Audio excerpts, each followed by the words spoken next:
आपण पाहताय न्यूज 18 लोकमत। एक मोठी बातमी। चंद्रपुरातील मानवी तस्करी प्रकरणातील मुख्य आरोपी सपना शूटर उर्फ युनिता ताक हिला चंद्रपूर पोलिसांनी अखेर बेड्या ठोकल्या। हिमाचल प्रदेशातल्या नानक इथून तिला अटक करण्यात आली। सपनाच्या अटकेने या मानवी तस्करीतले अनेक धक्कादायक खुलासे समोर येण्याची शक्यता आहे। चंद्रपूरची एक युवती हरियाणातल्या पानिपत इथून 20 वर्षांनंतर शहरात परतली आणि तिच्या तक्रारीनंतर ही सगळी साखळी उलगडत गेली। मुख्य आरोपीला ताब्यात घेऊन तिच्याकडून या सगळ्या प्रकरणाची इत्थंभूत माहिती आता मिळवली जाते।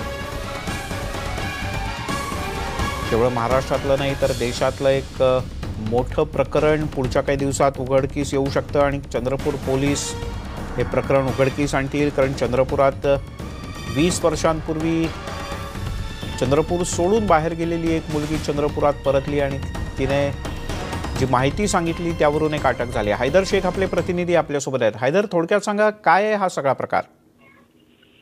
हा जो प्रकार आहे हा प्रकार 20 वर्षानंतर जी मुलगी घरून निघून तिला विकला गेलं होतं ती वापस आल्यामुळे हा प्रकार सगळा उघडकीस आलेला आहे आणि याच्यामध्ये आतापर्यंत 6 महिलांना अटक आहे। त्याची जी मुख्य आहे सपना शूटर तिलाही आता अटक करण्यात आलेली आहे।